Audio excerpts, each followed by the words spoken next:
Hey guys, it's Omer from MMOs.com. Do a quick first impressions gameplay video for Flyff Legacy. Free to play mobile fly for fun game developed and published by Gala Labs. I'll spend about 10 to 15 minutes on the ground checking this game out. Make comments if you guys do want to play Flyff Legacy or just learn more about it. Do check out the full review on MMOs.com on the link below. So let's go get started right now and jump right in. It's a mobile MMORPG, and I've actually played Flyff on the PC, and makes me want to kind of try the mobile version, though my expectations are not too high. The loading screen does look pretty charming, and we'll choose our playable character over here. We have Mercenary. Let's see our playable classes. You got Mercenary, Acrobat, and Magician. 3 classes in Flyff, though they are missing one. There's a starting class in Flyff called Assist, which is oddly missing over here for some reason. Animations do look pretty good so far, though. And you can choose between, I guess, one avatar over here, but it doesn't actually change your appearance. Let's go play as a Magician, though. I want to play as a Magician. And, alright, she's pretty cute anyway. And it is gender locked, oddly. But yes, let's go jump right in right now. It is on mobile, and I am playing on the Nox Android emulator. And let's get right in. So you don't start as a classless novice. Grind 10 minutes in Mokomochi's Hill to gain lots of experience. Wow, interesting game when a game tells you to grind right from the get-go. You know, you want to experience, go grind. I like the art style too. It is obviously used the same characters and world as Fly for Fun. Definitely like this art style right there, right in the middle. And then start our adventure. Right away, the UI is hella cluttered. There's way too much stuff going on. So you got the little sprite over there for your newbie icon. So you got an auto walk system as well.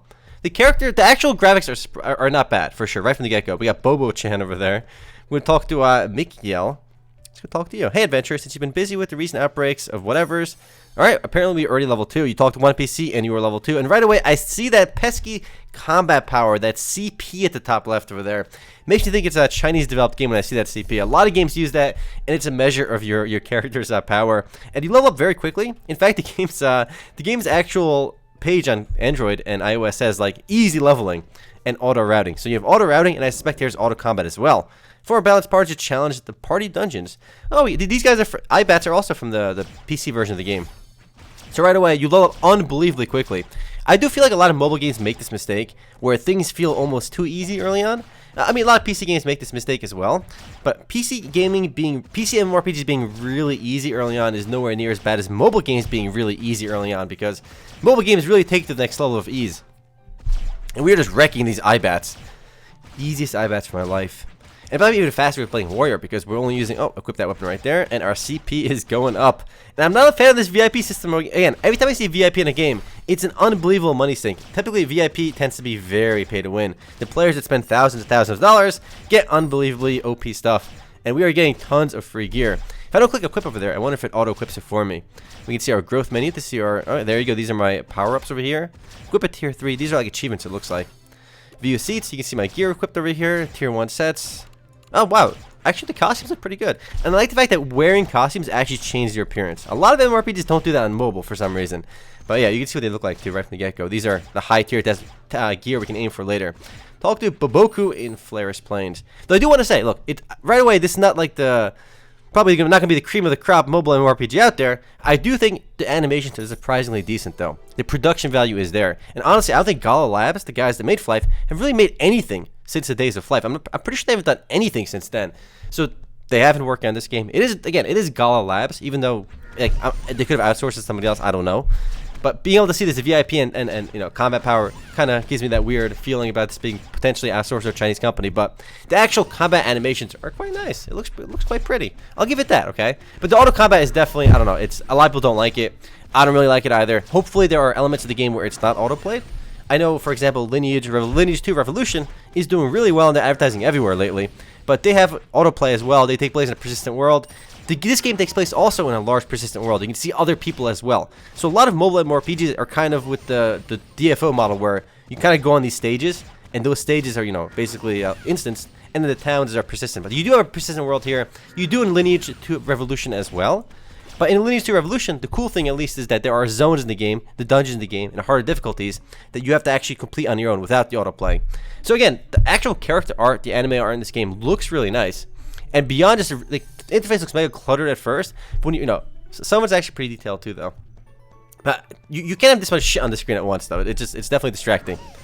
And like any other mobile MMORPG or mobile game, you move with the keys in the bottom left. But it does feel so cheesy that a lot of these games are auto-playing. But again, I am really hoping there are dungeons and stuff that are actually required for manual play.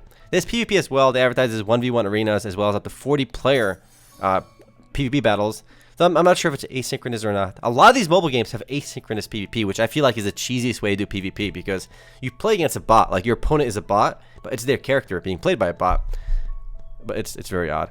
But I mean, this again, we haven't seen a new Flyff for Fun game in forever since the old school Flyff came out. And interestingly enough, old school Flyff is still around. I mean, that game is still getting updates once in a while as well. So, I mean, I don't think this is going to replace old school Flyff for a lot of fans. But this is, it really does kind of, it's called Flyff, but I don't think it's got the job advantage that Flyff has either. Because the job advantage in Flyff, I think 15, 60, and 120 or so, or 130. Like those job advantagements, I like job advantages a lot in MMORPGs because it gives you those mini goals to work towards. And here, you already start off as a job. You know, we're level 7. We start off as our magician already. You have to work through it. Talk to Loya and Flaris.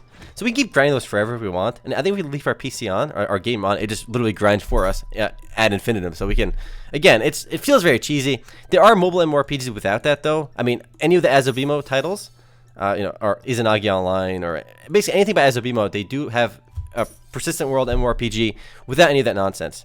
But the movement feels really nice here for some reason. It runs unbelievably smooth, more so than other MMORPGs. That's definitely a positive. Auto routing again. Let's go click challenge. I want a challenge. Let's go with something a little bit harder. Claim the rewards. I want all the rewards. Bobo Chan, let's talk to you, buddy. What do you want, Bobo? I got those 20 diamonds. Got that premium currency. New skill learned. All right. Can we use that new skill? Gotta talk to you again. And we got, oh my god, I got a lot of CP. Ride mount type to travel faster. There are flying mounts in this game as well. The game is called Fly for Fun, so I mean, no surprise that there are flying mounts.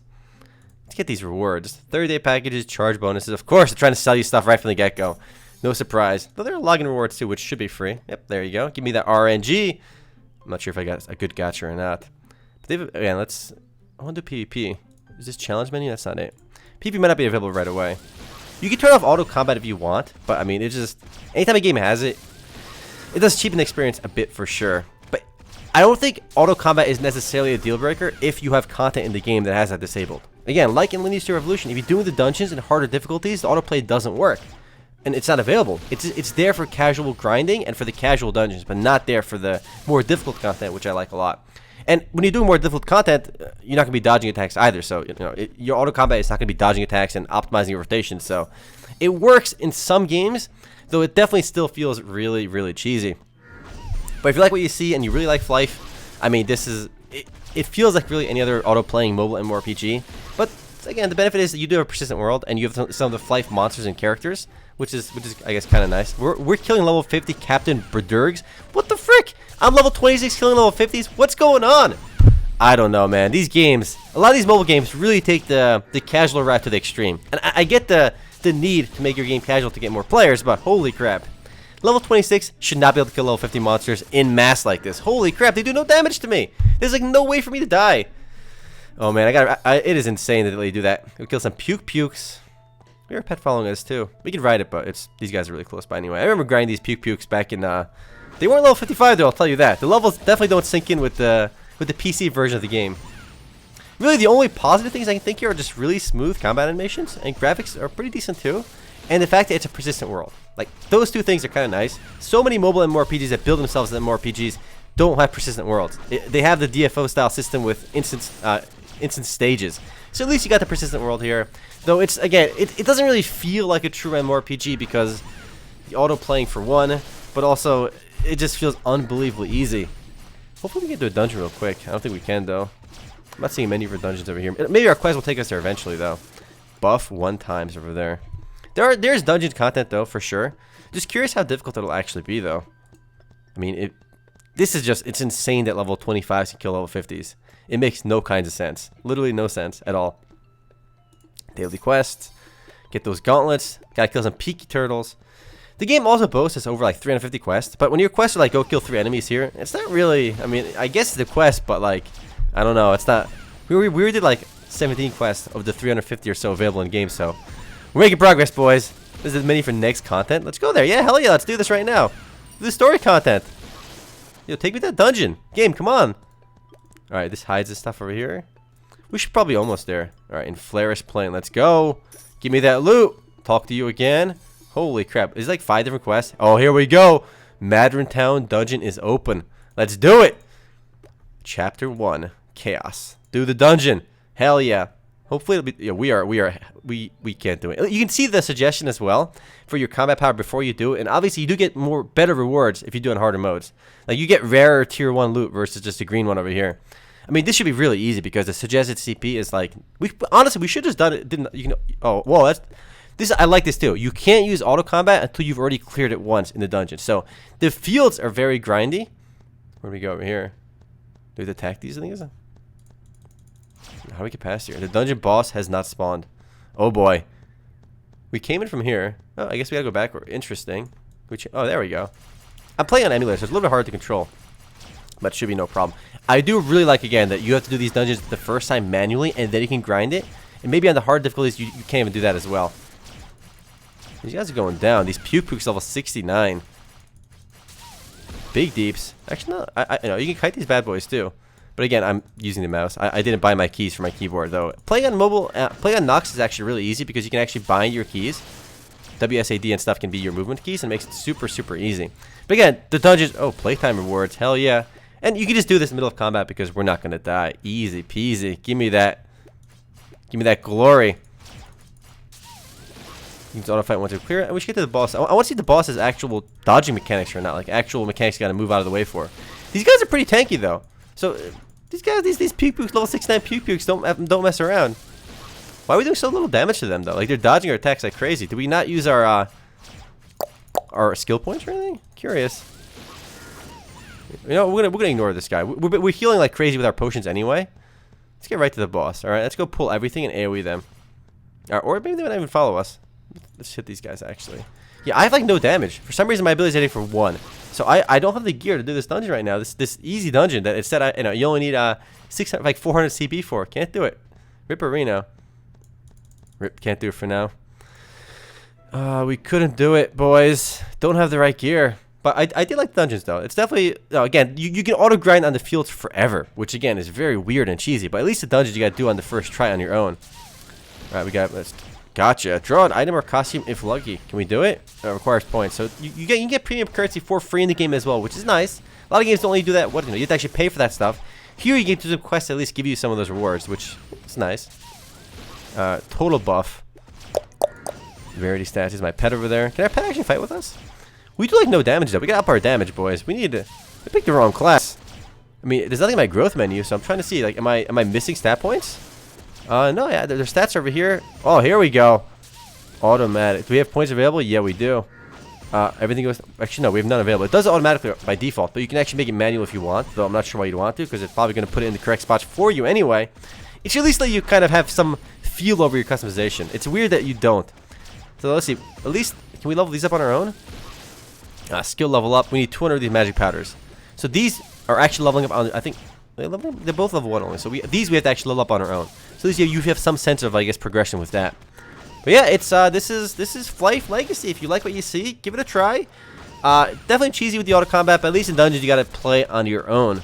And the levels again, we level 25 killing 50s, 37 killing 55s. Doesn't make any sense, but it's not horrible. I'll say that it's not horrible. I mean that's maybe quite a bit too much praise, but it could be worse. Anyway, guys, if you guys do want to play Flyff Legacy or learn more about it, do check out the full review on MMOs.com on the link below. Anyway, guys, later.